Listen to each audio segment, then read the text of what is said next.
النهارده معانا 3 فيديوهات. فيديو للاستاذ مرسي عطله رئيس مجلس ادارتي نادي الزمالك ووكاله الاهرام للاعلانات. خفت افتح الثلاجه في بيتي يطلع لي الاستاذ ايمن الشريع منها. سر خطير جدا ضد نادي الزمالك واتحاد الكوره، والتاني لاسلام الصادق، والتالت للاخ عبد الناصر زيدان حبيبي.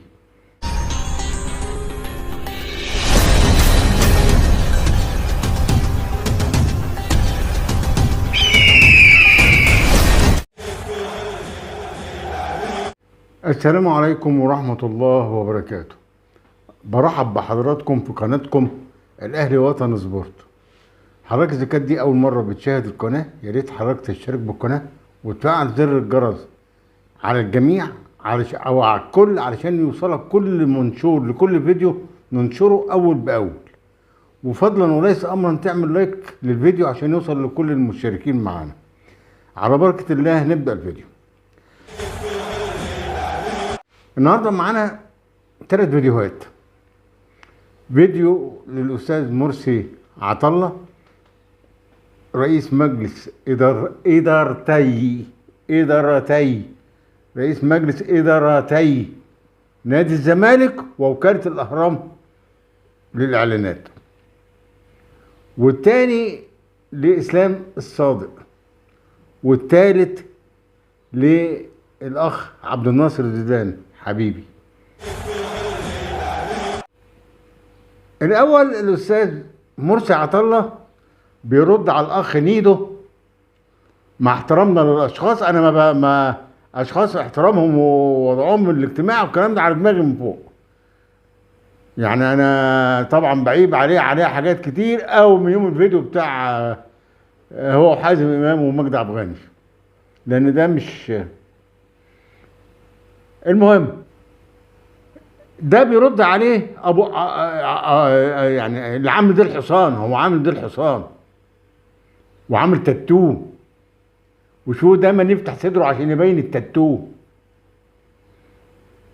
انا مش عارف، يعني انا بجد انا اسف ما حدش يقول لي ده كان قاعد بره. ايه يعني قاعد بره؟ ما انا قعدت في نيويورك 18 سنه مثلا يعني. لكن كده انا معرفش، يعني هو قابل نفسه، هو حر، ده حريته الشخصيه. ولكن الاستاذ مرسي عطله بيرد عليه لانه كان في مداخله مع سيف زاهر. طب ما تيجي نسمعها احسن. يلا بينا نسمعها.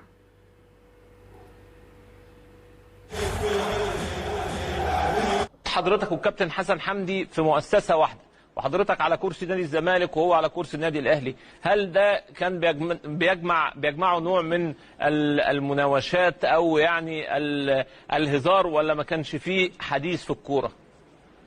اطلاقا علاقات واسال حسن حمدي واسال محمود الخطيب، وقد كان ايضا من المسؤولين معايا في الاهرام. ولم يحدث حتى ان انا كنت بتدخل، حتى لدرجه ان كانت ناس بتقول ان وكاله الاهرام للاعلام اللي مسؤول عنها الكابتن حسن حمدي والكابتن الخطيب بتجامل الاهلي وبتجامل لعيبه النادي الاهلي في الاعلانات. انا كنت بقول ان الفيصل هنا مصلحه الاهرام، وهنا يجب ان انا اقول ان كل منا عليه في عمله انه بينزع انتمائه الرياضي. ثم ان انا بعتقد ان انتعاش خزينه الاهلي بيؤدي لانتعاش خزينه الزمالك، والعكس صحيح في امور كثيره جدا. وكل ما جرى التصاعد، وانا عايز اقول لك من بين لما تغيرت لغه المنافسه الى مضاربات، النهارده احنا شفنا ارقام فلكيه.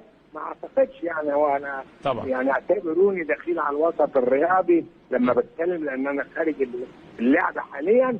انا بقول لك ان الارقام اللي بتتقال في اثمان اللاعبين هي نتيجه ان احنا فتحنا سوق مزادات ما بين الاهلي والزمالك. انت حضرتك عايز تقول ان الرقم اللي كان بيدفع في النادي الاهلي في هذا الوقت هو رقم طبيعي وليس فيه مجامله، وده كان حق الاهلي في التوقيت ده وحق الزمالك في التوقيت ده. لا انا ما بوصلش للتقييمات دي، انما انا بقول ان انا بيحكمني مصلحه. كوني انا الورق اللي قدامي بيتقال لي ان في جاي معلنين هيغطوا العرض بتاع النادي الاهلي باعلانات كذا، ومعلنين بيغطوا عرض الزمالك. لا تنسوا الاعجاب بالفيديو والاشتراك في القناه تشجيعا لنا لنستمر بنشر المزيد ان شاء الله. ودلوقتي نسمع مع بعض الاستاذ اسلام الصادق. الاستاذ اسلام الصادق بيفشي سر خطير جدا ضد نادي الزمالك واتحاد الكوره، سر خطير جدا. ولكن لا نسمعه ونرجع ليه تعليق معايا. طبعا انت سمعته، قال لك ان الاتحاد والسيد الوزير والسيد الغفير والسيد مدير الاداره والسيد بواب العماره هيعدوا نادي الزمالك عشان ياخدوا الترخيص، وعشان هو مش من حقه يلعب في الكونفدراليه السنه الجايه. ولكن قال لك تهديد، بعدها قال لك تهديد ان هو كان مع نهاد الدكتور نهاد مين، ونهاد قال له من حق الزمالك يقدم طلب علشان يعيدوا المباراه، ولكن هو سأل ناس في نادي الزمالك قالوا له لا. انتوا خدتوا بالكم ده تهديد؟ يعني ايه؟ هو رمى البالونه ان اتحاد الكوره والسيد وزير الشباب والرياضه والسيد رئيس الرابطه متفقين ومجتمعين هيخلصوا موضوع اللي ايه الترخيص عشان يدوا له الترخيص. ولكن اذا فكرت يا اهلي تشتكي، لا احنا هنقدم طلب احنا كمان علشان نعيد المباراه. لا تنسوا الاعجاب بالفيديو والاشتراك في القناه تشجيعا لنا لنستمر بنشر المزيد ان شاء الله. نيجي بقى للاستاذ عبد الناصر زيدان، وانا بعتبر ان الفيديو ده قمه الكوميديا. يعني الاستاذ عبد الناصر زيدان بيقول لك انا خفت افتح الثلاجه يطلع لي الاستاذ ايمن الشريعي منها. خفت افتح الثلاجه في بيتي يطلع لي الاستاذ ايمن الشريعي منها. انا كل ما افتح قناه الاقيه فيها، كل ما اقفل قناه الاقيه لسه طالع منها. وهو مش فاهم حاجه. ويا ريت الدوله تحاسب الناس اللي زي ديت اللي مش فاهمه حاجه، اللي بيبلبلوا الشعب المصري ده، لا فاهم لائحه ولا فاهم حاجه، وعاملين زي تنابله السلطان اللي عايزين يعيشوا على مجهود غيرهم. يلا نسمعه. لا تنسوا الاعجاب بالفيديو والاشتراك في القناه تشجيعا لنا لنستمر بنشر المزيد ان شاء الله. القناه دي بتاعت حضرتك، الاهلي وطن سبورت، القناه دي بتاعت حضرتك. انت شوف قناتك تعلى ازاي.